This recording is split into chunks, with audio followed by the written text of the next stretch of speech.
¿Cómo están? Muy buenas noches, Dios les bendiga. Am, Espero que todos estén muy bien. Aquí ahora en los primeros segundos, mientras se están conectando nuestros amigos, hermanos, aprovechamos de asegurarnos de que el audio esté funcionando. Así que bueno, les doy un tremendo y enorme abrazo a todos. Damos gracias a Dios por este nuevo día. Bueno, el día de ayer aplazamos un poco, aplazamos para hoy lo del estudio. Y es porque um, yo le comentaba, conversaba yo con mi esposa y yo le decía, mira, hay algo, hay un material que está, que está bien, que está bien escaso y que hace muchos años que yo no logro encontrar, que nosotros lo vimos hace mucho tiempo.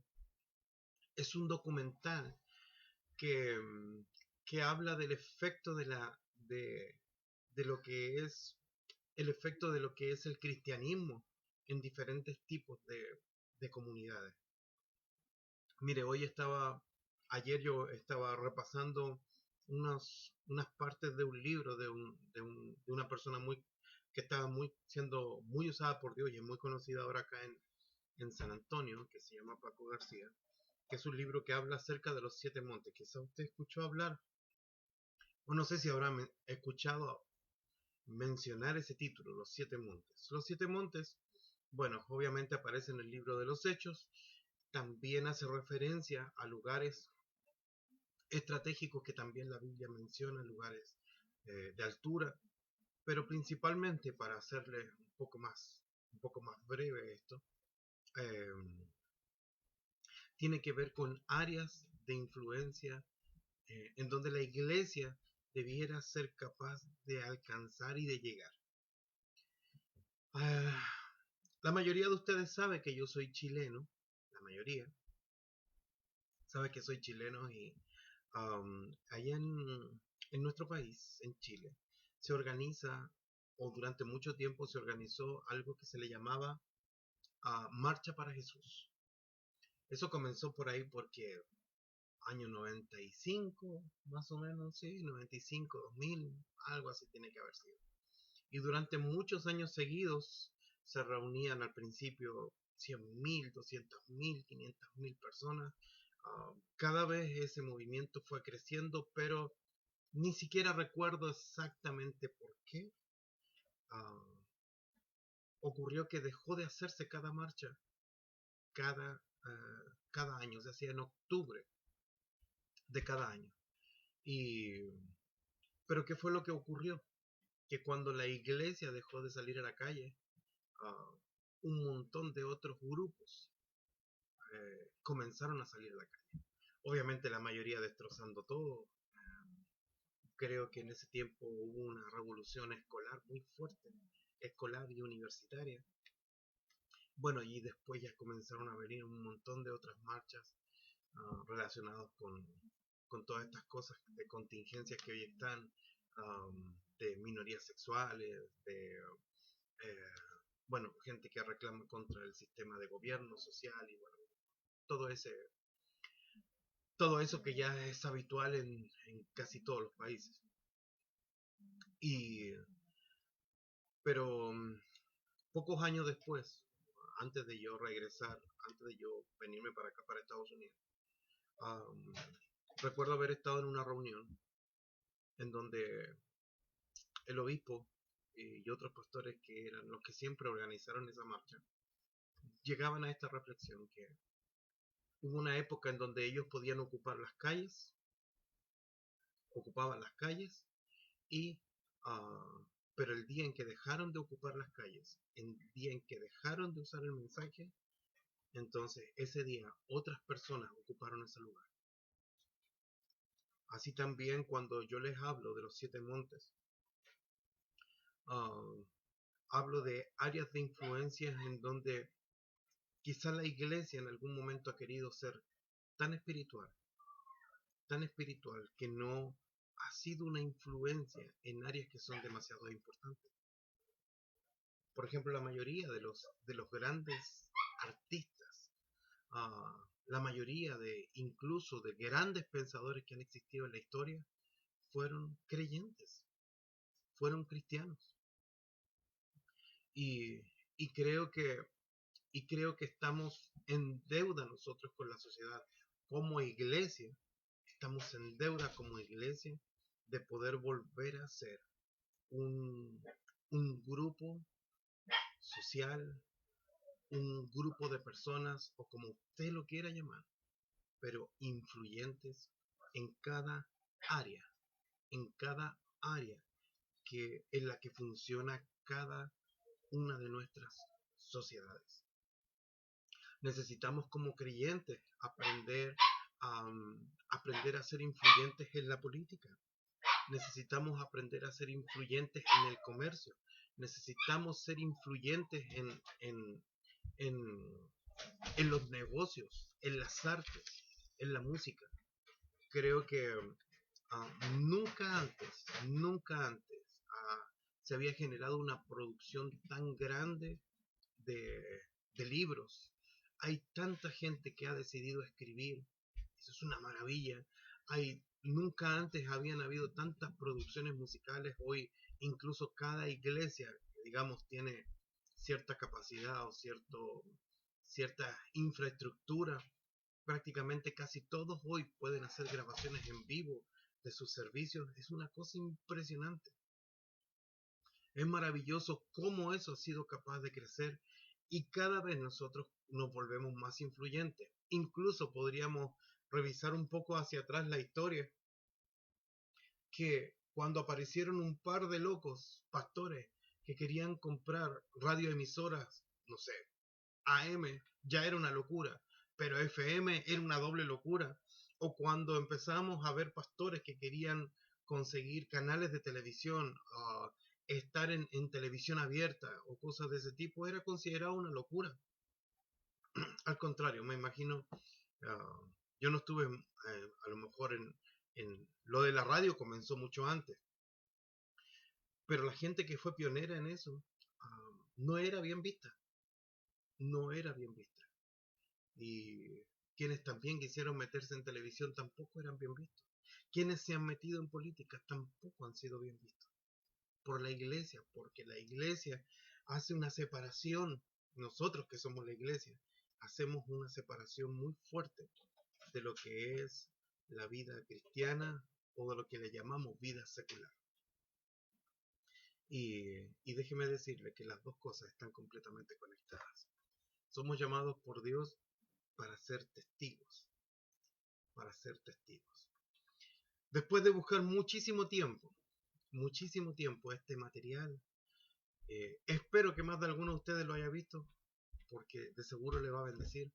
A mí, hasta el día de hoy, ayer mismo, incluso cuando lo estaba volviendo a ver, yo volví a llorar como hace muchos años atrás, cuando lo vi por primera vez, y después lo seguí viendo muchas veces, porque realmente es un material, es un video que voy a poner a continuación, pero que con pequeñas muestras nos hace ver a nosotros como hijos de Dios cuán importante es que entendamos que tenemos la capacidad en Dios de ser agentes de transformación en nuestras ciudades, en nuestras comunidades, en donde tú vives, en tu familia.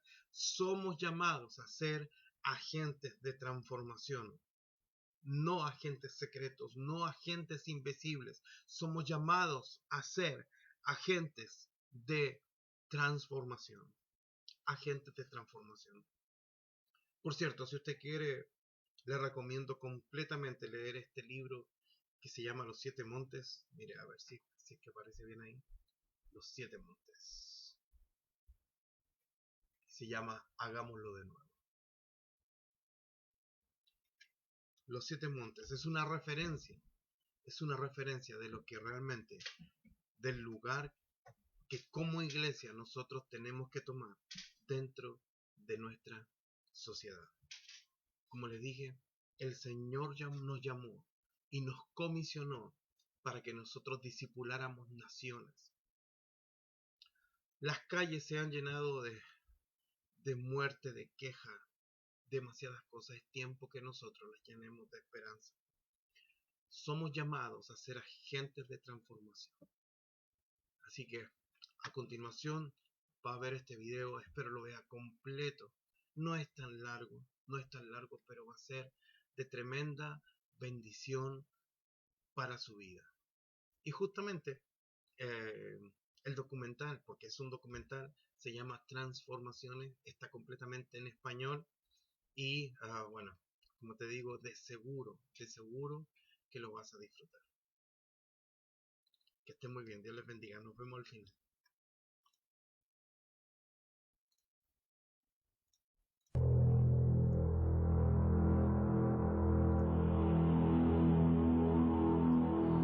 Transformaciones.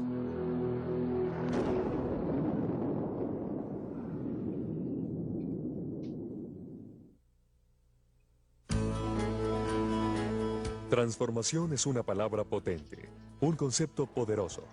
¿Pero qué significa en relación a una sociedad? ¿Puede alterarse el DNA espiritual de una comunidad? ¿Qué clase de características produce este nuevo esquema? En este programa intentaremos responder estas y otras preguntas importantes.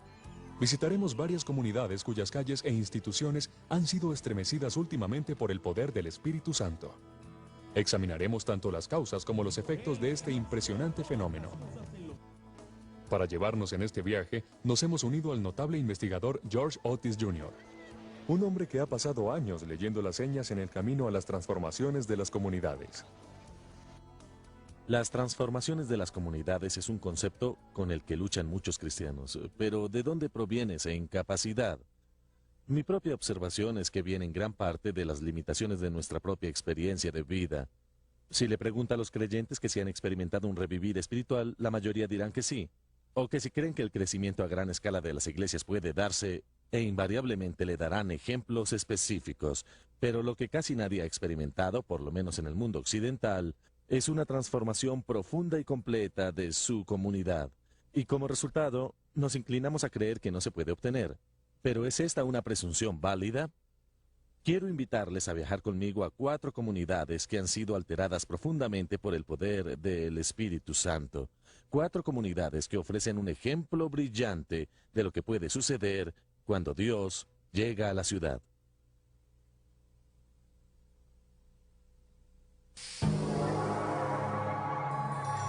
Cali, Colombia. Era muy conocida como la capital mundial de la droga, y junto con ello toda la violencia, corrupción y pecado de todo tipo que usted puede imaginar. La violencia empeoraba y la iglesia realmente sentía la presión de lo que estaba sucediendo. Esta es la Amazonía. Aquí está la Amazonía colombiana, esta es la Amazonía brasilera y aquí la peruana. Aquí es donde están muchos de los laboratorios de cocaína. Marcy y Randy McMillan son ministros veteranos que han vivido en Cali más de 20 años. Por lo menos 10 de ellos han pasado bajo la sombra de los infames varones de la droga. Ellos han visto los devastadores efectos del control implacable del cartel, y lo han presenciado en su propia vecindad. Cuando el dinero ilícito de la droga comenzó a fluir en Cali en los años 80, los varones de la droga se mudaron al refinado vecindario de los McMillan, comprando cuadras enteras de haciendas lujosas. Oye, Randy, este lugar aquí a la derecha es absolutamente increíble. Este muro parece medir de 3 a 4 metros de altura. ¿Quién vivía aquí? La familia Rodríguez Orejuela, que era la cabeza del cartel de Cali. Durante ese periodo controlaron el país y exportaron cocaína por casi $500 millones al mes. Increíble. Era lo que producían al mes en un mes regular. Vaya. Sin nada especial, absolutamente nada. Durante ese tiempo la seguridad y las paredes eran absolutamente todo para ellos. Paranoia, tenían paranoia y temor.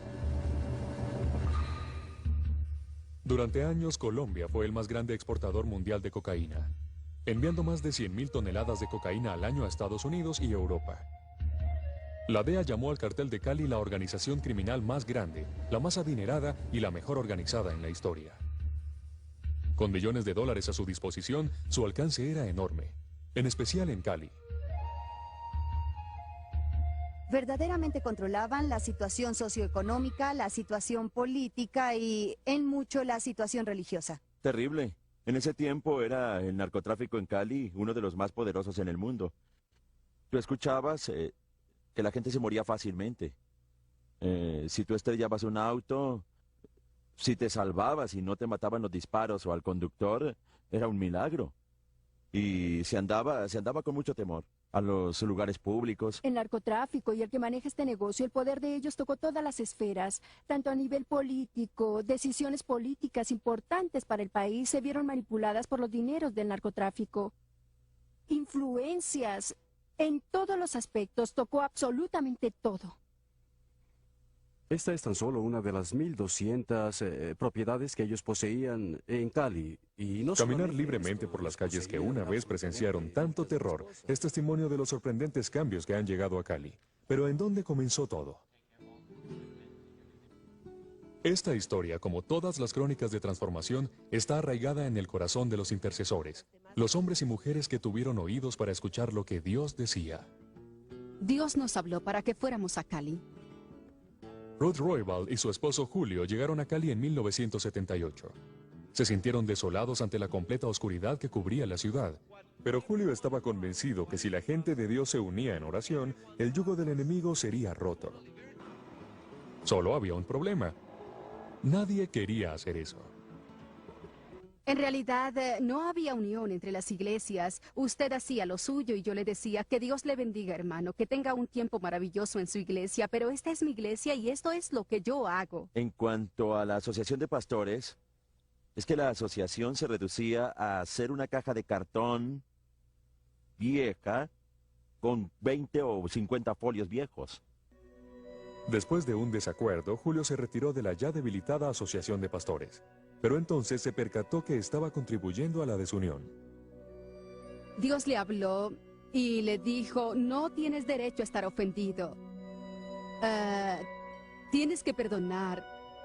Y él tomó ese mensaje y dijo que si él iba a representar a Jesús, él no podría sentirse ofendido.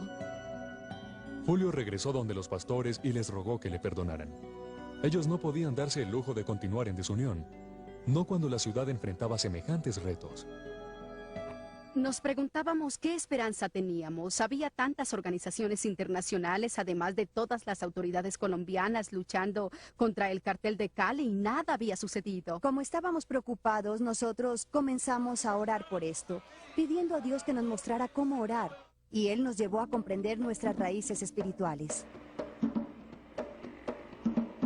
Para ver la perspectiva de Dios sobre la ciudad, las iglesias locales comenzaron a examinar la dinámica espiritual en sus vecindarios inmediatos. Lo que hicimos fue que Randy entregaba mapas de la ciudad. El gobierno la tiene dividida en diferentes áreas, en zonas. Dentro de esas zonas hay muchos vecindarios, así que dividíamos los vecindarios en esas zonas y de acuerdo al vecindario en el que se viviera, la gente tenía que regresar con información acerca de todos los problemas que ellos vieran. Problemas muy grandes en cada zona. Un problema que descubrieron fue la profunda influencia del ocultismo en la ciudad. Hasta los machistas varones de la droga eran activos clientes de médiums y guías espirituales. Había raíces muy fuertes de prácticas de ocultismo mezcladas con el liderazgo religioso y eso le daba a ellos el poder, aparte del poder que ya tenían con su dinero. A medida que se dirigían a fortines específicos dentro de la ciudad, los pastores de Cali sentían que Dios les guiaba a reunir a su gente para una noche de oración y culto. Hacer cosas juntos. Porque al comienzo el problema que había era que de pronto no funciona, de pronto la gente no va, no se puede hacer, los pastores no apoyan, a fulano no va a ir, a fulano eso no le gusta. En 1995 celebramos la primera reunión. Diciendo, ¡Cristo vive! Did you feel the mountains tremble? Y oraron contra los principados y el poderío. Oraron por la unión. Ellos creían ver que Dios ocupaba las iglesias. Y incluso el alcalde que había en ese tiempo Ser la ciudad que tanto hemos querido. subió a la plataforma oró por Cali y dijo: Cali le pertenece a Jesucristo. 48 horas después del evento, los diarios locales publicaron en primera plana: ni un homicidio. Por primera vez en todo el tiempo que alguien recuerde, Cali había pasado todo el fin de semana sin un homicidio. Un evento notable en una ciudad acostumbrada a ver más de 15 asesinatos diarios. Después de estos grandes eventos, estos eventos de oración, siguieron los eventos de oración en común, y fue cuando comenzamos a ver resultados. Y 10 días después cayó el primer varón de la droga. Dios estaba cambiando la ciudad.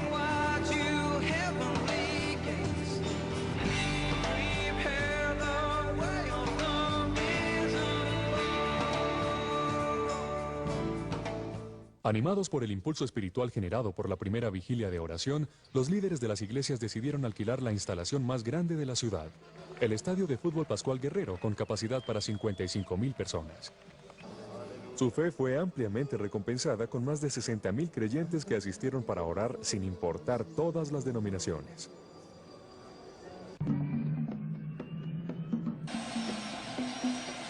Durante el verano de 1995, el gobierno colombiano declaró una guerra frontal contra los varones de la droga. Se despacharon 6.500 comandos élite a Cali con las órdenes explícitas de atrapar a los líderes del cartel. Había 7 varones principales de la droga. 6 cayeron durante los 9 meses en que comenzamos a unirnos para orar. Toda la atmósfera espiritual de la ciudad de Cali ha cambiado. Mientras Julio se veía animado por la labor de Dios, encontraba oposición en su propio patio. Un vecino airado por disputas de derechos de propiedad amenazó con matarlo. Así que Julio dijo: voy a ayunar y a orar hasta saber qué está sucediendo. Así que estaba ayunando cuando al tercer día Dios le habló y le dijo: él te hará gran daño, sin embargo de este acto va a emanar el renacer de Cali. Quiero decirles a todos que lo que estamos haciendo esta noche es muy peligroso. Él tenía una reunión con la Asociación de Pastores. Yo lo estoy esperando para una reunión de la asociación. Nos dijo que lo dejáramos. El conductor le decía: permítame llevarlo a la puerta, déjeme quedarme con usted. Mi papá dijo: déjame aquí, yo puedo caminar. Él salió y comenzó a caminar hacia la iglesia. 2 hombres esperaban para emboscarlo.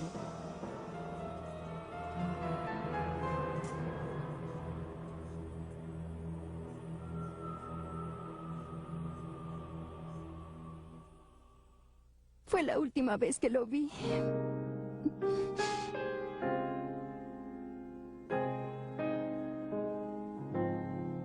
Recibí una llamada donde decían: acaban de matar a Julio.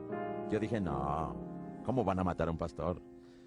Así que fui al lugar pensando que estaba herido, que lo llevan a una clínica, y luego pues dicen: no, el Señor hizo un milagro, se salvó. Pero cuando llegué estaba allí, tendido sobre su costado como un bebé.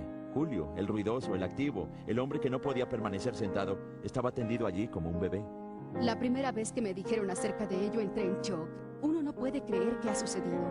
Y a medida que me acercaba, su cuerpo estaba todavía en la calle. Había un charco de sangre alrededor de su cabeza en donde le habían disparado. El verso que me vino a la mente por el Espíritu de Dios es: preciosas son ante los ojos de nuestro Señor las muertes de los santos. Llegué donde Él y me senté a su lado. Sabía que estaba en Tierra Santa y solo dije: Señor, sé que tú conoces todo lo que hay en nuestros corazones. Por eso te tengo que decir: está bien con mi alma. Esto es lo que querías y está bien con mi alma. Estremecidos y luchando para comprender los propósitos de Dios en esta tragedia, cientos de cristianos se reunieron en el funeral de Julio, incluyendo a muchos pastores que ni siquiera se hablaban entre ellos. Y todos los pastores vinieron y nos abrazamos, haciendo un pacto de solidaridad, diciendo que no permitiríamos que las cosas se interpusieran entre nosotros. Hoy, este pacto de solidaridad involucra a unos 200 pastores y sirve como la médula de las célebres vigilias de oración de la ciudad. Ha llevado a una profunda transformación de la ciudad. La corrupción se ha reducido de manera dramática. Los carteles de droga han sido desmantelados en esta ciudad. Hay unas 60,000 personas y han venido a pasar toda la noche orando para que Dios continúe con el trabajo maravilloso que ha estado haciendo en la ciudad desde hace 36 meses consecutivos. Mientras miles de exuberantes fieles iluminaban el interior del estadio, los grupos de seguridad se vieron obligados a devolver a 15,000 participantes a la entrada. Sin importarles esto, los que llegaron tarde formaron una marcha espontánea de alabanza que rodeó el estadio durante horas. Lo que usted está viendo aquí hoy en el estadio es un milagro. Usted sabe que hace algunos años habría sido imposible para los evangélicos reunirse de esta manera. Pero Dios está elevando su iglesia nuevamente. Aleluya. Y vamos a suplir Aleluya. esa necesidad en nombre de Jesús. Aleluya. Esto es lo que está sucediendo hoy en Colombia. Aleluya. Esto es algo que los pastores e intercesores en los Estados Unidos y en Europa, por todo el mundo, deben ver. Esto es lo que Dios está haciendo en nuestro día. And we can see that God's moving, a mighty river through the nation, and young and old will turn to Jesus. Bring wide you heavenly gates, prepare the way of the risen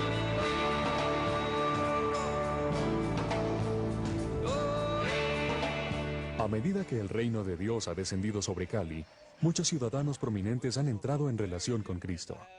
Rafael Araujo Gámez es un importante comentarista deportivo de Colombia. Durante años, él ha locutado encuentros de fútbol desde este estadio. Estoy aquí hoy porque desde hace aproximadamente 6 meses recibí a Jesucristo y vine a alabarlo y a estar con Él en esta vigilia. ¿Cómo se compara la emoción de lo que sucede en la vigilia con la de los encuentros de fútbol? Con la voz y la garganta. Aquí se goza y se vive con el corazón. ¿Se ha sentido como un hombre feliz en los últimos 6 meses? ¿Su vida ha cambiado desde que recibió al Señor? Sí, diferente, gozoso, muy contento, diferente. Esto es genial. El Señor obra en todos. Me siento diferente. Es una vida diferente.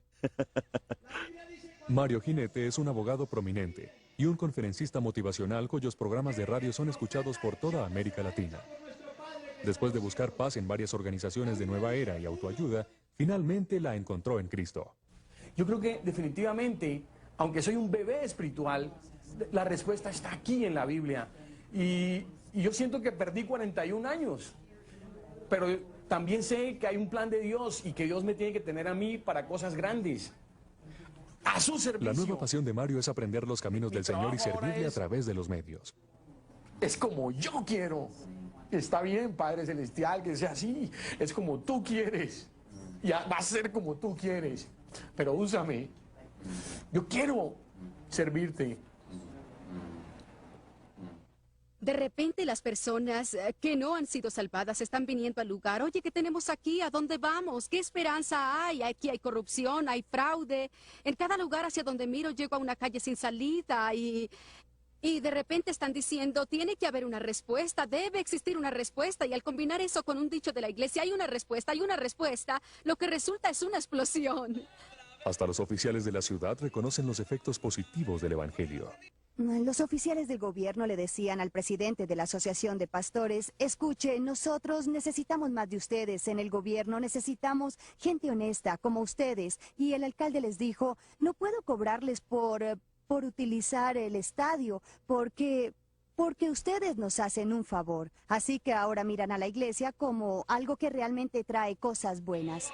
Cuando las iglesias locales querían ofrecer una alternativa espiritual a la tradicional Feria de Cali, un evento de 10 días acompañado usualmente por excesos alcohólicos, los oficiales de la ciudad estuvieron de acuerdo. No solo le darían a los cristianos el uso gratis del velódromo de 22,000 asientos, también pagarían por publicidad, el apoyo de sonido y la seguridad. Esta nueva acogida del Evangelio está afectando a todos los niveles de la sociedad. Pero hoy en día, ya la gente de arriba está aceptando que el Señor es una necesidad de nuestras vidas. Y ya no lo toman como algo ridículo, porque es que antes lo tomaban como algo ridículo. Era un chiste. Hablar del Señor era un chiste. Era el peor tema que uno podía poner en una reunión. Hoy en día no, ya en una reunión uno puede tener. El crecimiento explosivo de la iglesia está en todas partes de la ciudad, cruzando las líneas de denominaciones. Pregunte a los pastores cuáles son sus estrategias y ellos dirán: no tenemos tiempo para planear. Estamos demasiado ocupados subiendo las redes a nuestros botes.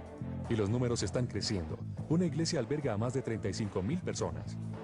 Todos no caben al tiempo, así que lo que hacen los domingos es tener 7 servicios. Tienen uno a las 7 de la mañana, uno a las 9, uno a las 11, a la 1, a las 3, 5 y 7 de la noche. Ha sido una explosión, especialmente en esta iglesia. ¿Y eso está sucediendo en otras iglesias también? Está sucediendo en otras iglesias. Casi cada iglesia en Cali está creciendo tanto como esta.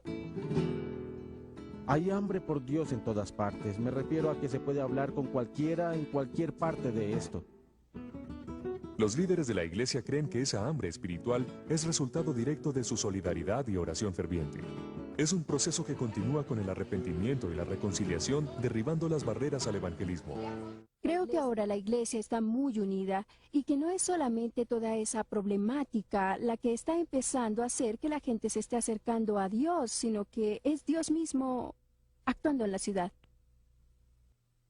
Es interesante que el Señor escogió a la ciudad de Cali, una ciudad que estaba controlada y manipulada por dineros ilegales, por los varones de la droga, por la corrupción. Esa sería la ciudad menos probable para escoger, y sin embargo Dios escogió a la ciudad de Cali. Y yo creo que Dios lo hizo a propósito para mostrar al mundo entero y al liderazgo de las ciudades de este mundo que Dios puede transformar la comunidad si la comunidad se arrepiente. El renacimiento que Julio profetizó antes de su muerte ha comenzado. Hoy su familia celebra la recién descubierta unión de la iglesia. Y las multitudes que llegan ansiosas ante Cristo se sienten consoladas y honradas de haber sido partícipes.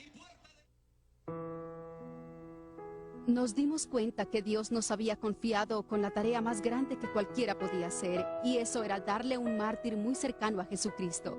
Nos percatamos que eso colocaba una gran responsabilidad sobre nosotros también para exaltar su nombre, porque nosotros sabíamos que Dios hacía algo más grande. Con su muerte, es como si nos animara a querer hacer lo mismo, ofrecer nuestras vidas por el Señor y no tan solo morir por Él, sino vivir por Él. Eso puede ser más duro que morir por Él. ¿Uno siente como si parte de esa visión que tu padre tuvo vive a través de ustedes? Sí, es parte de nosotros. Sí. Julio solía decir: soy inmortal hasta que haya hecho todo lo que Dios tiene para mí. Y si se le preguntara a él, si usted pudiera hablar con él y le preguntara, ¿valió la pena?, él diría que sí, porque es allí en donde su corazón estaba. Lo que todos creyeron que era imposible, lo que todos pensaban que era humanamente imposible, yo atestigo ante Dios y ante ustedes esta noche que nada es imposible para Dios. Nada es imposible para Dios. Creo que Dios hace algo nuevo, no solo en la ciudad de Cali, no solo en la nación de Colombia, sino hoy en día por todo el mundo. Si esto es lo que la iglesia tiene en el futuro, yo quiero ser parte de ello.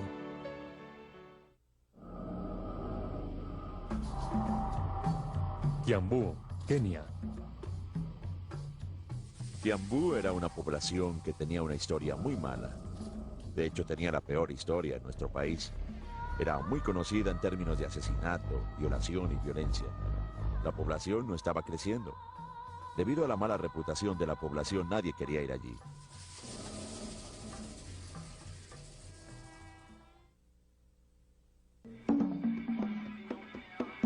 Hacia finales de 1980, este angustiado suburbio de Nairobi se había convertido en uno de los lugares más peligrosos y opresivos de Kenia.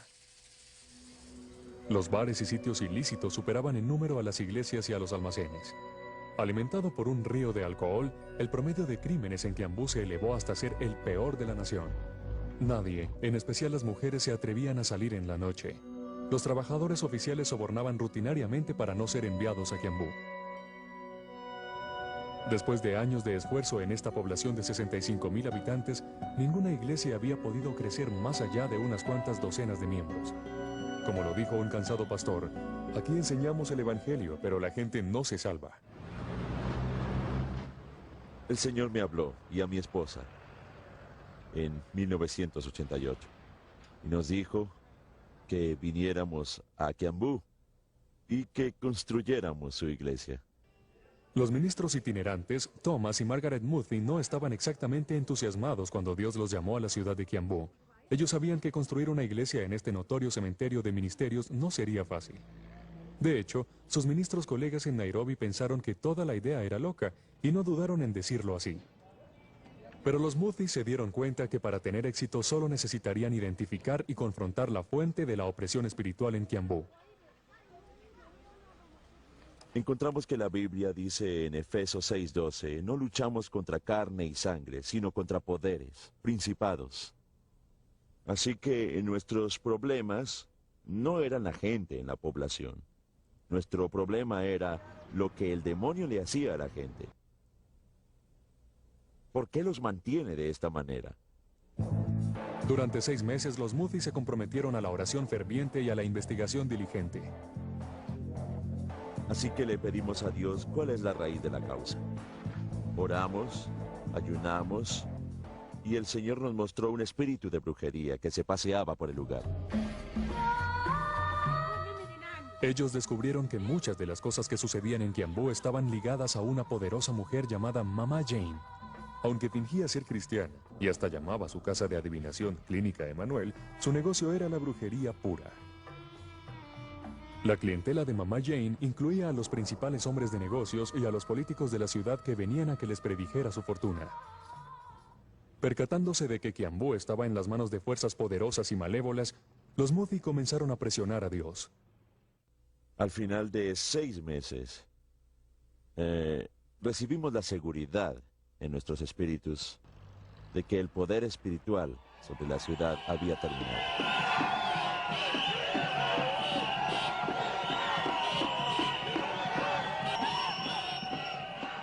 Aprovechando la oportunidad, Thomas condujo su primera cruzada al aire libre. Hacia el final de la primera semana, más de 200 personas habían entregado sus corazones a Cristo. Pronto las curaciones y las conversiones eran algo común. Cuando el ayuntamiento municipal ya no podía acomodar a la multitud, Thomas mudó su congregación al sótano de un almacén cercano. Llenó con intercesiones las 24 horas del día. Le llamaron muy pronto la Cueva de la Oración.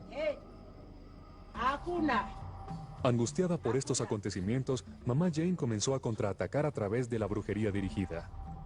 Una fuerte opresión cayó sobre los servicios de culto y de oración y permaneció hasta que los ancianos descubrieron el trabajo de Mama Jane afuera de la iglesia. Dándose cuenta que trataban con influencias demoníacas, los creyentes tomaron cartas en el asunto.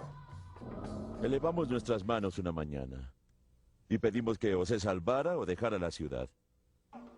A los pocos días, Mama Jane perdió su poder. A las pocas semanas empacaba y se iba de la ciudad. Una vez el poder de la brujería, el principado que existía sobre Kiambú fue quebrado.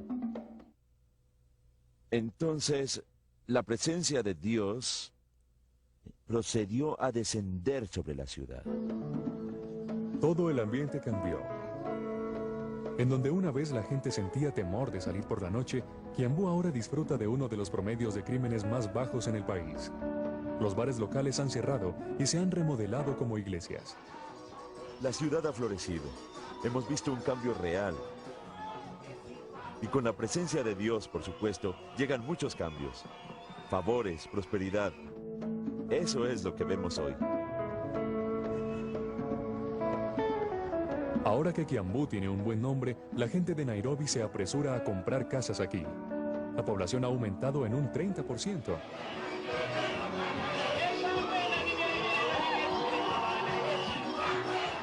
También hubo un dramático incremento en el número de conversiones. La caverna de oraciones de Kiambú, conocida también como la Iglesia de la Palabra de la Fe, ha crecido en más de 5,000 miembros. Nada mal para una ciudad cuyas anteriores congregaciones promediaban de 30 a 40 personas. Estamos viendo a Dios hacer grandes cosas en esta ciudad. Estamos viendo vidas cambiar. Los criminales vienen a Jesús, prostitutas, ladrones, todo tipo de personas vienen a Jesús. Como anota Thomas, la receta para el éxito continuo debe incluir a la oración. La oración es comunicación con Dios. Es así de sencillo, es hablar con Dios, quien tiene el poder para lograr cambiar las situaciones. Ahora hay tanta oración en este lugar que nos ayuda no solo a mantener lo que hemos ganado, sino también a lograr más terreno.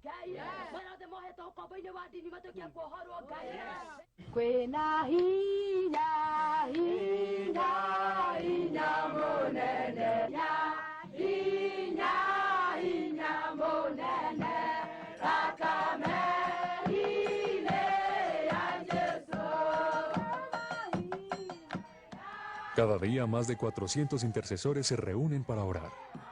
La rutina comienza a las 6 de la mañana. La llaman Gloria de la Mañana. Esto es complementado con las vigilias de oración nocturna de los viernes y los miércoles. Las reuniones de oración se llaman Operación Tormenta de Oración. La oración genera un poder. Me refiero a que es extraordinario, es un poder que transforma. Lo he visto transformar esta ciudad. Si Dios lo puede hacer en Kiambú, lo puede hacer en cualquier parte del mundo.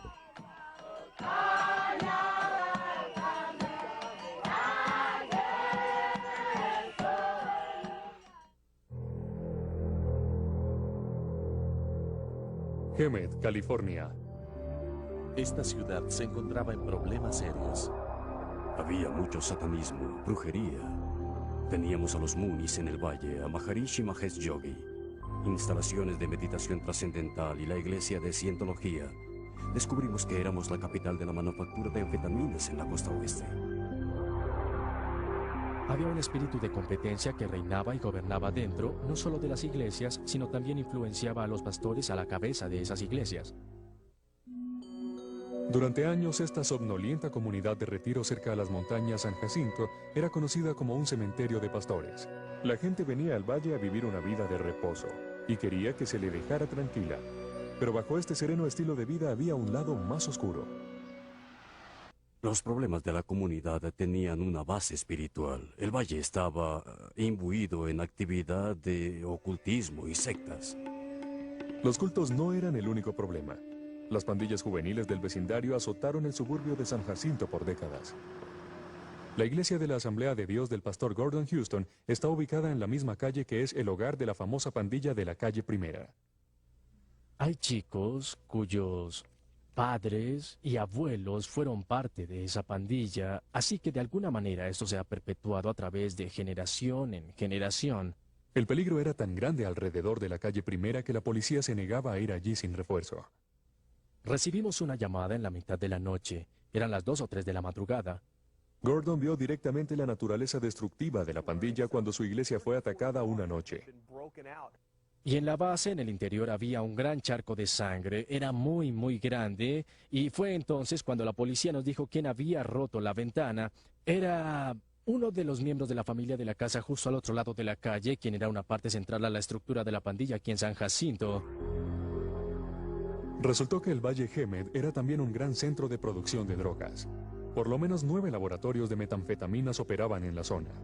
Todo los beneficiaba, desde un clima seco, la ubicación lejana y una amigable fuerza de la ley. Yo he tenido oficiales de la ley que han transportado metanfetaminas para mí. Y lo han hecho en sus autos policíacos. En un mes, Sonny cocinaba con frecuencia suficiente metanfetamina para suplir a 1 millón de personas. La mayoría del polvo nefasto salía de la ciudad oculto en láminas de construcción. El cambio espiritual de Hemet no vino con facilidad. Ni los Beckett ni los Houston eran entusiastas del valle. Yo nunca quise estar aquí. Estamos en medio de la nada, a 28 kilómetros de la autopista más cercana. Mi esposa y yo teníamos nuestras maletas emocionales empacadas, esperando el momento en que Dios, de alguna manera, nos llamara a salir del valle. Los Houston ni siquiera desempacaron sus maletas cuando llegaron a la ciudad. Teníamos a nuestro bebé de 6 meses en un auto sin aire acondicionado, con asientos de vinilo, y conducíamos por la calle. Le dimos una mirada a la iglesia y dijimos, no, muchas gracias. Dios comenzó a hablarnos a mi esposa y a mí. Un día me dijo, ¿estarías dispuesto a pasar el resto de tu vida en este valle por mí? Y Dios no podría haberme hecho pregunta peor. ¿Pasar el resto de mi vida en un valle que no me gustaba, que no me importaba y del que yo no quería ser parte? Y Dios dijo, no, tengo un plan. Si te comprometes con este lugar, tengo un plan. Los Beckett silenciaron las voces que le surgían a abandonar Hemet al comprar un lote en el cementerio en las afueras de la ciudad. Yo dije, a menos que Jesús regrese, esta es mi tierra. Aquí comienzo y es mi compromiso. Lleno con una nueva pasión por su comunidad, Beckett se unió a varios hombres para una noche de oración y ayuno en una cabaña en una montaña cercana. Probó ser una experiencia poderosa. Sabíamos que habíamos tocado algo en el reino del Espíritu que sería muy significativo para nuestro valle. En ese punto las cosas comenzaron a escalar de manera espiritual. Los investigadores empezaron a proveer a los intercesores con datos actualizados sobre los problemas que azotaban a la comunidad. Los intercesores en nuestra iglesia han utilizado un mapa espiritual para ayudarnos a enfocarse en ciertos temas. Si no se sabe en dónde está el problema, no se puede evaluar. El mapa espiritual nos trae a un lugar de conocimiento e información.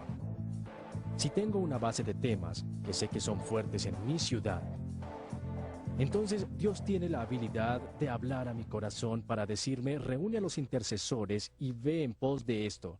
Pronto, un coro de intercesión informado estaba dando impresionantes resultados. La membresía a los cultos, una vez una seria amenaza, ha caído a menos de 0.3% de la población. La iglesia de Cientología todavía está presente, pero muchos otros grupos desaparecieron hace rato. El centro de entrenamiento de la meditación trascendental se incendió literalmente.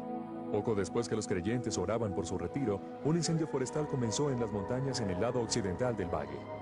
Quemó tan solo esa instalación y no tocó ninguno de los edificios a los costados. Las pandillas son otra historia de éxito. Cuando yo comencé aquí, los que trabajábamos los turnos de noche, podíamos sencillamente acampar aquí en la calle principal en donde están los bares e ir a una pelea y a otra, llevando gente a la cárcel toda la noche. Y actualmente eso no sucede. No hace mucho tiempo, uno de los líderes de la pandilla de la calle Primera irrumpió durante uno de los servicios en la iglesia del pastor Gordon Houston. Yo estaba de pie predicando y veo venir a este pandillero todo tatuado. Viene caminando hacia la plataforma con bastante fuerza intensiva. Yo no sabía lo que estaba pasando. Así que seguí predicando hasta que se acercó. Él se detuvo, me miró y sencillamente dijo, quiero ser salvado ahora mismo. Pronto todos los habitantes de la casa de la pandilla de la calle Primera se habían convertido, y uno de sus primeros actos fue borrar el grafiti de las paredes de la iglesia. Todos oramos pidiendo a Dios que nos permitiera ver su familia acercarse al Señor, que nos permitiera ver a los chicos libres de droga y salvados. Y Dios lo hizo, toda la familia, todos los chicos, todos vinieron a conocer al Señor, salieron de la actividad de la droga y de la pandilla. En verdad está cambiando, es sorprendente ver el cambio. De acuerdo a Sony, el negocio de las drogas de Hemet ha disminuido en un 75%. Él da mucho crédito de ello a los intercesores. Tomaron una corporación multimillonaria en dólares y la hicieron correr prácticamente con la cola entre las piernas. Sí. El mismo Sony fue detenido por el Espíritu Santo camino a cometer un asesinato. Mientras conducía para encontrarse con su víctima, sintió que algo se apoderaba del timón y terminó en el aparcadero de la iglesia La Morada de Bob Beckett. Así que salí del auto, tenía una pistola en el asiento, cubierta con una cobija, la cual tenía silenciador. Y de pronto, Dios mío, yo pensé, ¿qué estoy haciendo? Así que me acerqué a la oración y ya todo terminó desde ese momento. Ese fue el principio del viaje de Sony a casa. Un viaje que dice que aconteció gracias a la oración. Si Dios puede hacer esto por mí, lo puede hacer por cualquiera, porque yo estaba perdido y esta ciudad tiene a muchas personas orando. Los traficantes de drogas y los miembros de las pandillas no son los únicos que se están salvando en el Valle Hemet. La asistencia a la iglesia es ahora de un 14%, el doble de hace 10 años. A victory shout, for we've overcome by the blood of the Lamb and the word of our mouth. tenemos un alcalde que profesa, un jefe de policía que profesa, un jefe de bomberos que profesa, un gerente que profesa, y así en todos los rangos. Últimamente en todas las conversaciones me dicen, no sé cómo lo hicieron, fue grandioso. Yo siento que Dios me llamó para esto y no me ha dicho que me retire, no ha cerrado la puerta. En cambio lo veo abriendo puertas a más iglesias, a más gente, a más cristianos para unirnos. Y yo digo, sé que quieres cristianos en el liderazgo, ahora los tienes, ahora tienes que apoyarlos y la única forma de apoyarlos es a través de la oración. Beckett calcula que un 30% de la fuerza de la ley de la localidad y un número excepcional de profesores de secundaria, entrenadores y rectores ahora son creyentes. De hecho, durante los últimos años, casi el 85% de todo el personal de la escuela distrital ha sido cristiano. Usted lo dijo, Dios le ha dado un giro al sistema de las escuelas, y para anotar nosotros solíamos ser el hazmerreír de las escuelas distritales. Nadie quería enviar a su hijo a estudiar aquí. Ahora nuestros estudiantes tienen uno de los promedios académicos más altos y uno de los promedios de deserción escolar más bajo en todo el oeste de los Estados Unidos. En la escuela y en todas partes de la comunidad las personas trabajan en conjunto y son lugares espirituales y hemos tomado las batallas contra el lado oscuro y trazado una línea y dijimos que íbamos a reclamar la comunidad y de eso se trata. De trabajar juntos. Y las iglesias en el valle dejaron de rivalizar para acercarse en unidad. Ahora, nuestras iglesias son paredes de piedra viva. Ya las iglesias no compiten, estamos intercambiando púlpitos entre nosotros. Tenemos bautistas en púlpitos pentecostales y viceversa. Luteranos con episcopales. Ha cambiado la vida de la iglesia, ha comenzado a tejer una tela en vez de un hilo perdido. Quiero que entres en mi corazón. I open the doors of my heart. Recientemente, varias docenas de iglesias de la zona de Hemet copatrocinaron una caravana de la esperanza, en donde miles de ciudadanos de la comunidad recibieron comida gratis, ropa y también exámenes médicos, junto con una buena dosis del amor de Dios. Esta es tal vez una de las cosas más grandes que le ha pasado a nuestro valle en años recientes. De esto se trata la iglesia. No se trata acerca de sentarse dentro de 4 paredes. Es acerca de entrar y tocar las vidas de las personas en donde estén. Atraídos por este amor proactivo, más de 300 gays le dieron su amor a Cristo. Esto ha sido fenomenal. Me ha abrumado el número de personas que han venido, que han respondido. Esto es algo que sencillamente no se podía hacer con una sola iglesia. Se precisó de todos nosotros para poder hacer algo así. No seré responsable ante Dios por la manera en que traté a mi iglesia. Seré responsable ante Dios por cómo fui pastor de mi ciudad. Y ahora la atmósfera en nuestra ciudad ha cambiado por completo. Reconocemos que está construyendo personas, no construyendo una iglesia. Este no es un tema de crecimiento de la iglesia, es de crecimiento del reino. And here we see that God you're moving. A time of jubilee is coming. When young and old return to Jesus.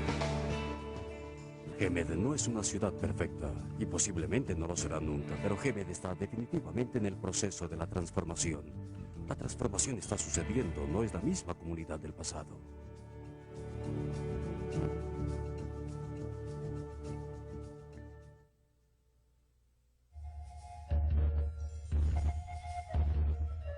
Almolonga, Guatemala. Almolonga era una aldea pobre en extremo. Esta era una comunidad en pobreza total y con adicción al alcohol. Violencia, ignorancia, brujería, ocultismo, idolatría. En unos cuantos kilómetros estaremos entrando en la ciudad de Almolonga. Los 20.000 habitantes de la ciudad han realizado una selección consciente de cortar la continuidad con su adoración ancestral a los espíritus. Como consecuencia, Almolonga es hoy en día una de las poblaciones más limpias y prósperas de este país, Guatemala. Es una ciudad de iglesias.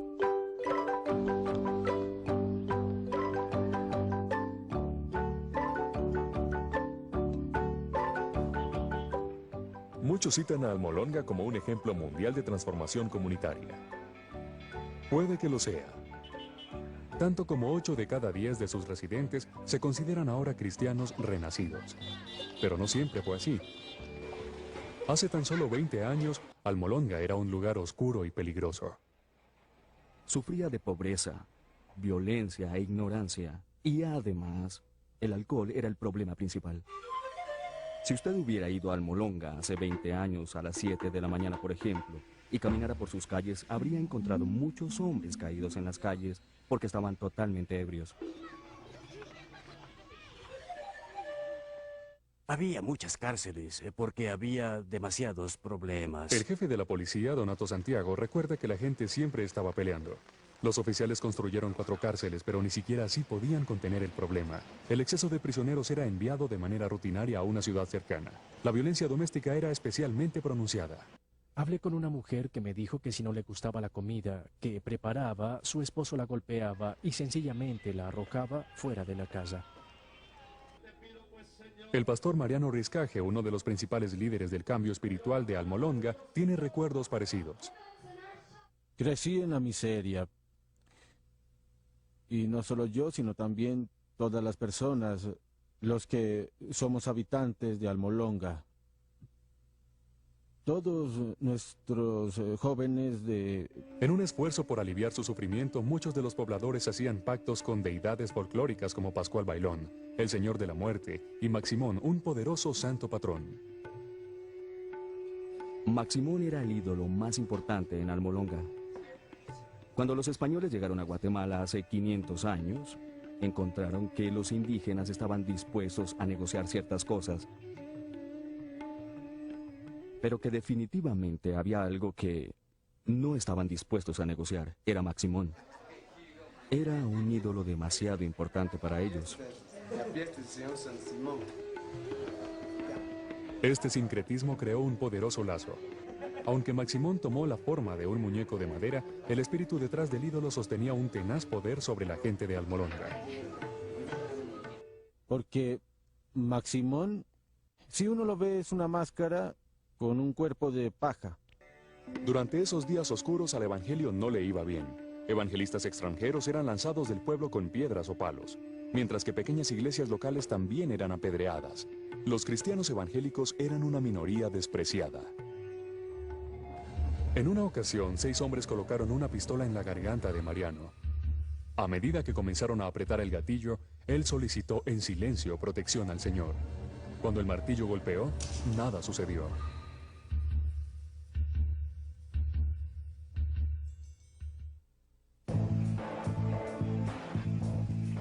Salvado de la muerte, el pastor Riscaje convocó a su pequeño rebaño a la oración.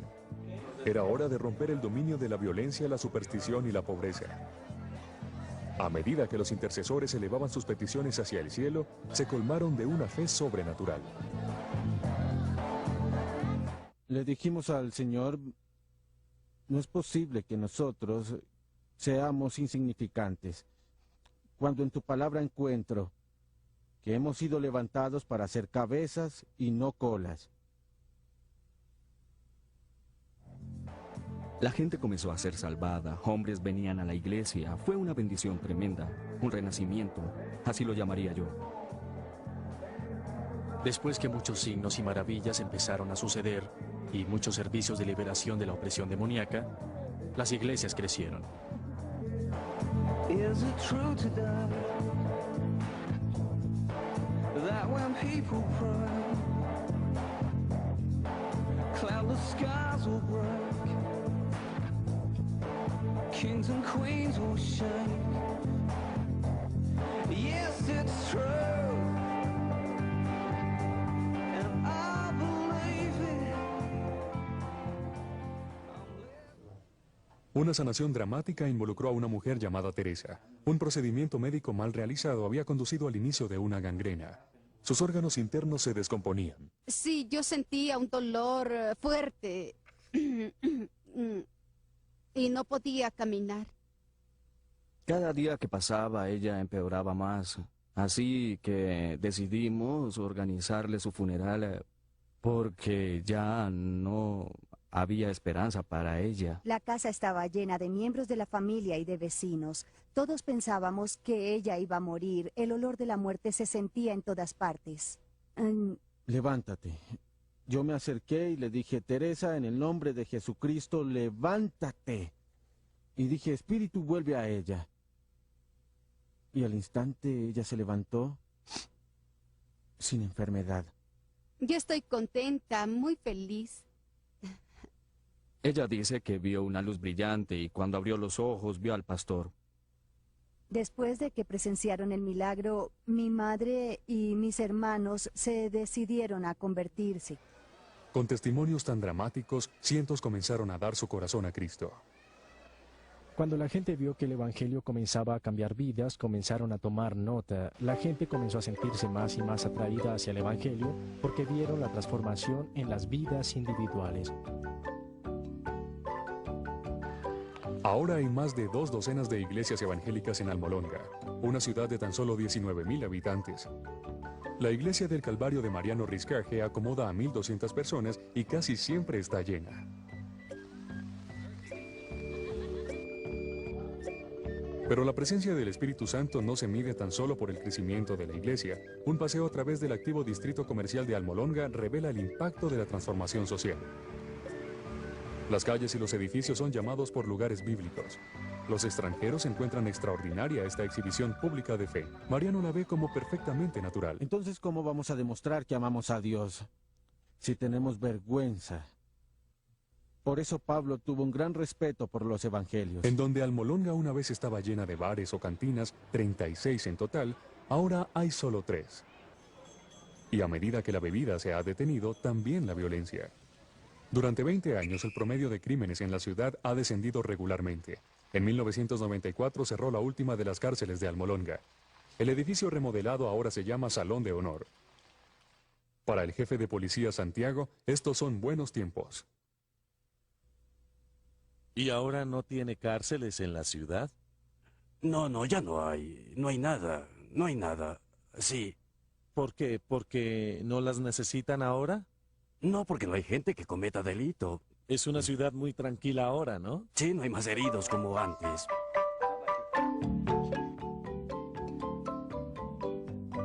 Hasta la base agrícola de la ciudad ha renacido. Durante años, las cosechas alrededor de Almolonga sufrían de una combinación de tierra árida y malos hábitos de trabajo. Pero a medida que la gente se volvía a Dios, ha visto una sorprendente transformación de la tierra.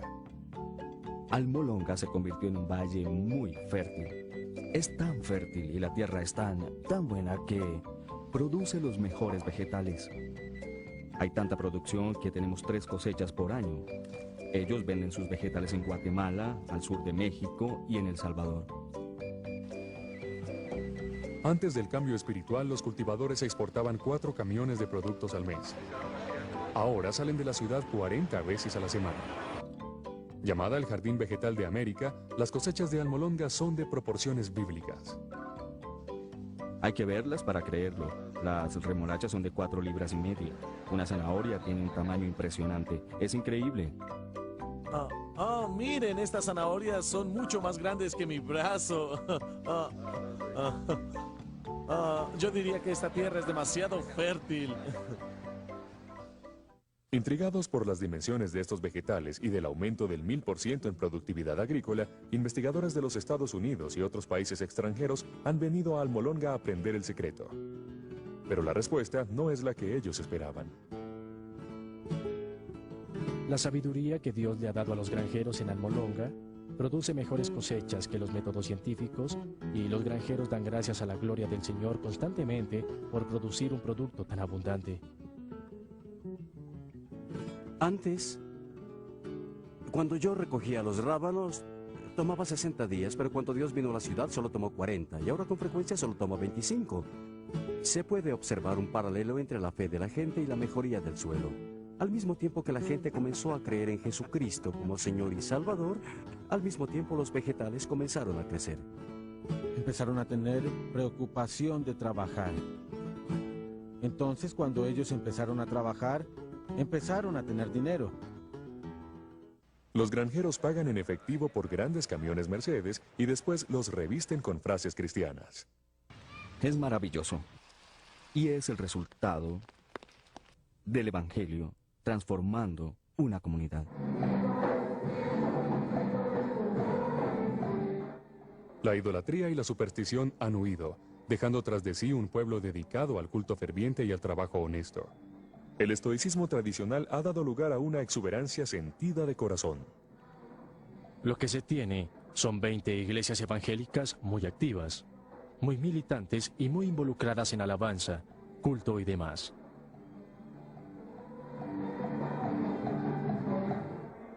A pesar de su éxito, los creyentes en Almolonga no tienen intención de desfallecer. Muchos ayunan 3 veces por semana y continúan con su asalto a las fuerzas de la oscuridad a través de la oración y el evangelismo.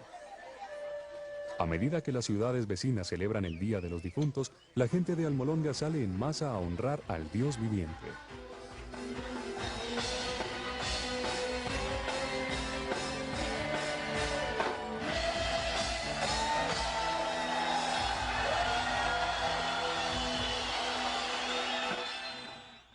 El alcalde renacido de la población da la bienvenida a una muchedumbre de casi 15.000 en la plaza de mercado. Se reunieron para orar por una continua expansión del evangelio en su valle y alrededor del mundo. Pero hay que pagar un precio. El único precio que hay que pagar se llama santidad, consagración. Hay que orar y hay que ayunar. Creo que en muchos casos, cuando hablamos de la transformación de la comunidad, tenemos que batallar con la incredulidad. ¿Son nuestro Dios y su Evangelio lo suficientemente poderosos como para impactar en verdad a nuestra comunidad? Almolonga nos enseña que sí. Había una comunidad entregada a la idolatría, a la brujería, al alcoholismo, familias disfuncionales. Y ahora tenemos una comunidad transformada. Esa es una buena imagen para nosotros. Si Dios puede hacerlo aquí, puede hacerlo en mi comunidad. Dios nos ha levantado y si nosotros no aprovechamos esta oportunidad que Dios nos dio, ¿qué van a hacer los que vienen después? Es un hermoso espectáculo ir y ver el efecto del Evangelio, porque se puede ver y eso es lo que queremos para nuestras comunidades, nuestras ciudades y nuestras naciones.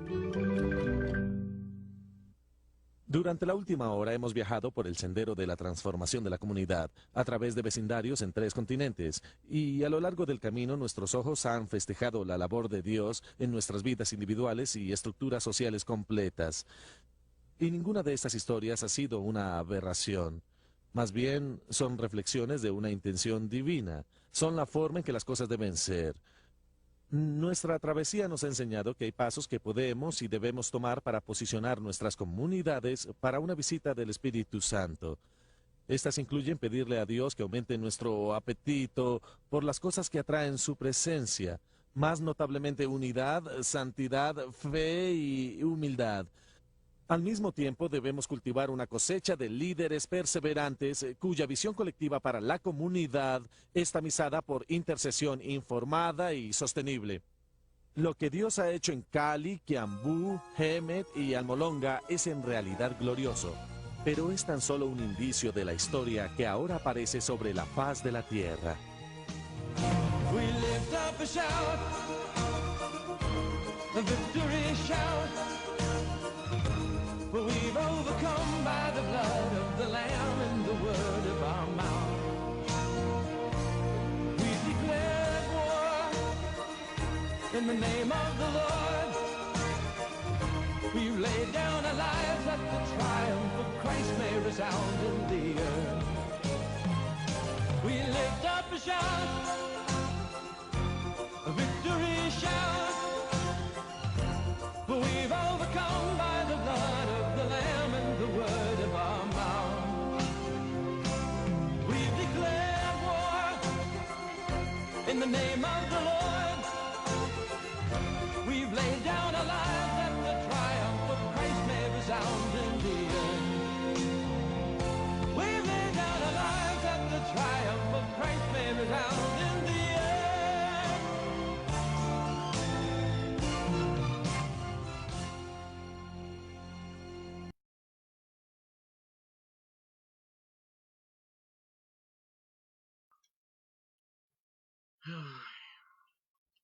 Yo sé que este día de estudio es un poco extraño, pero no me va a decir que no es emocionante ver a Dios transformando a la gente.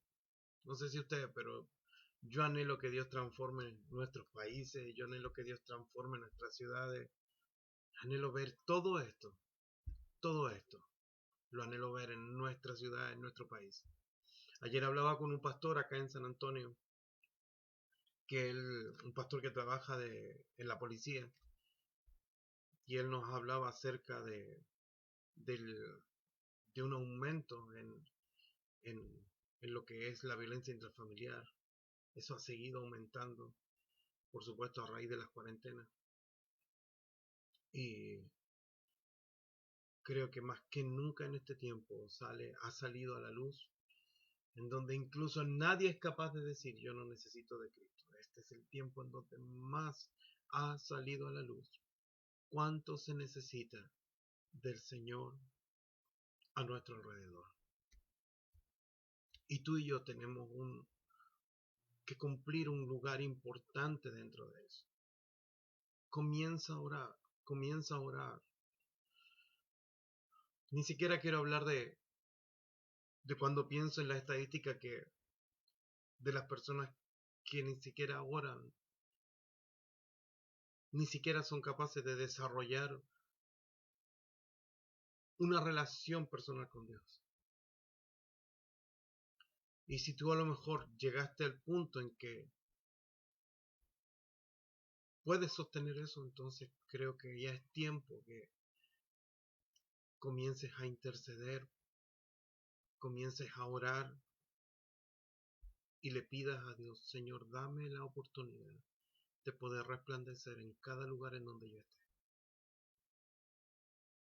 Si por casualidad nunca, o por mucho tiempo no has sido capaz y necesitas de otros que te estén empujando para recién sostener tu vida espiritual, entonces ya es tiempo que dejes esa niñería, es tiempo de crecer, es tiempo de madurar,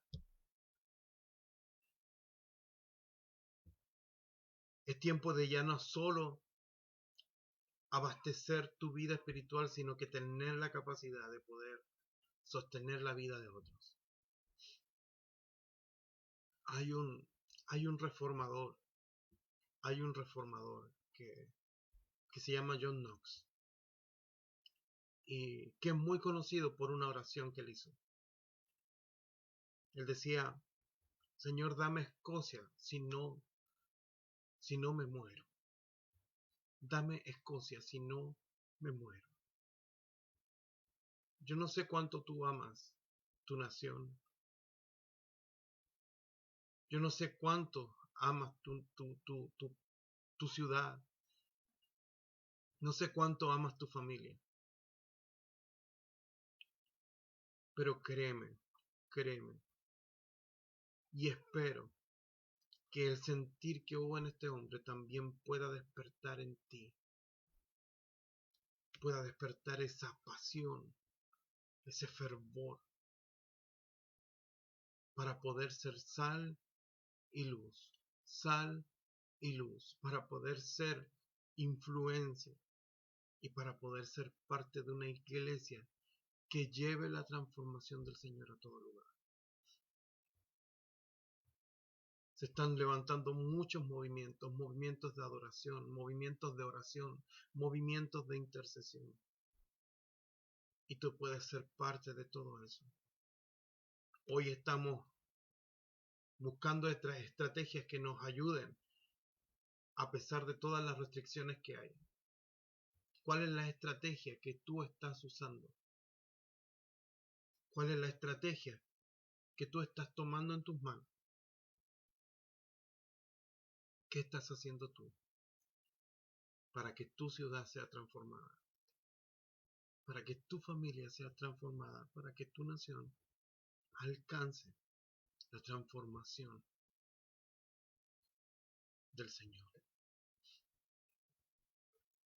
Déjame orar. Padre, en el nombre de Jesús. Señor, estos son solo algunos testimonios. Solo algunos, Señor.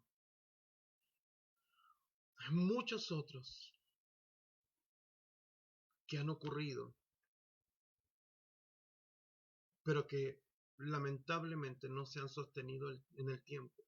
en algunos lugares, porque no ha habido una iglesia que se ha mantenido firme en la unidad, en la conexión, en su disposición. Ayúdanos, Señor, a ser cuerpo. Ayúdanos a hacer la diferencia. Y que podamos hacerlo otra vez, así como lo hizo la iglesia primitiva. Señor, que aun siendo muy pocos fueron capaces de ser de tanta influencia que nadie los pudo detener. Nadie. Aunque no tenían ni dónde reunirse, ni dónde congregarse, ni las más mínimas, ni las más básicas condiciones, fueron capaces, Señor, de hacer tanto, de hacer tanto. ¿Cuánto más podríamos hacer nosotros, Señor? Que lo tenemos todo. Tenemos las comunicaciones, tenemos recintos, tenemos cómo movernos, tenemos todo. Señor, pon un despertar, Señor, en nuestro corazón, como el que hubo, Señor, en este reformador llamado John Knox. Danos nuestra ciudad, danos nuestra familia. Hoy hacemos un pacto, Señor, de oración, de intercesión.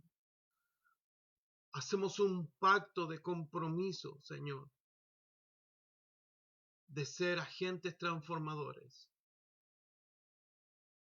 y no agentes secretos o que simplemente nos hemos adaptado. Hoy somos más invisibles que nunca. Perdónanos, Señor, perdónanos. Queremos seguir viendo estos frutos y queremos ser parte y no solo espectadores. Bendigo a cada uno de los que se han dado el tiempo, han escuchado, Señor, toda esta transmisión, que es muy inusual dentro de lo que nosotros hacemos. Pero te doy las gracias y los bendigo. Gracias incluso por las personas que a lo mejor agarraron esto al final y están recibiendo esta palabra. Yo los bendigo. Gracias, Señor.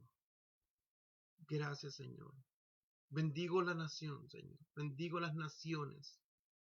Bendigo las naciones.